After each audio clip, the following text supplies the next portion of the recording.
bajo la tierra negra y callada, donde el sol nunca se atrevió a mirar, los mineros cantaban su jornada, un eco de vida en un mundo de metal. Hijos de la mina, hijos del carbón, su sangre y sudor tallaron la razón, en las entrañas del mundo dejaron su voz. Hijos de la mina nunca mueren.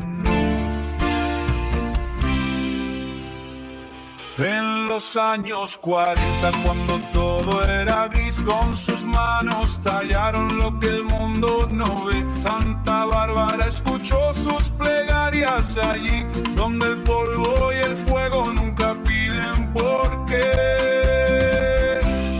Hijos de la mina, hijos del carbón, su sangre y sudor tallaron la razón, en las entrañas del mundo dejaron su voz.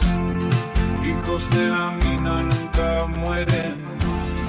Hijos de la mina, hijos del carbón, su sangre y sudor tallaron la razón, en las entrañas del mundo dejaron su voz. Hijos de la mina nunca mueren, no. Las lámparas tiemblan con un último adiós, pero sus historias viven en nuestro sol. Con cada golpe del pico suena su canción. Mineros valientes no conocen temor.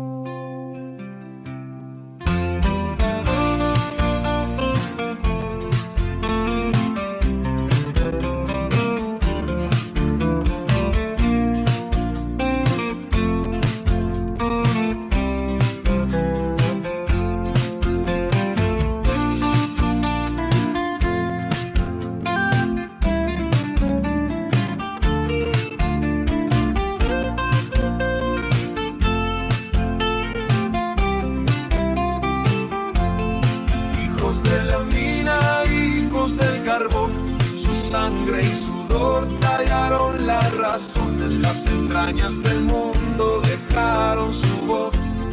Hijos de la mina nunca mueren, no.